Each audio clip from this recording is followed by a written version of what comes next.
நம்ம எத்தனை பேர் நம்ம சந்தோஷமாக மனநிலை இருக்கும்போது, அந்த சந்தோஷமான ஹை பீக்கில் நம்ம இருக்கும்போது, உலகத்திலே மொத்த சந்தோஷமும் கடவுள் நம்ம கொடுத்துருக்காருன்னு நினைக்கிறப்ப, எத்தனை பேர் நம்ம குடும்பத்திலேயே தள்ளிவிடப்பட்டவங்க, தனியாக இருக்கிறவங்க, அனாதையாக இருக்கிறாங்க, கணவன் இல்லாமல் இருக்கிறவங்க, மனைவி இல்லாமல் இருக்கிறவங்கள பற்றி நினச்சி பார்த்துருக்கோம்.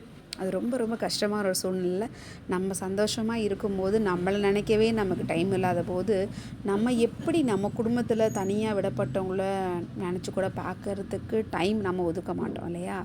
இது இயல்பான ஒரு விஷயம் தான், தப்பு ஒன்றும் கிடையாது. ஆனாலும் சில நேரங்களில் நம்ம ட்ரை பண்ணலாம்.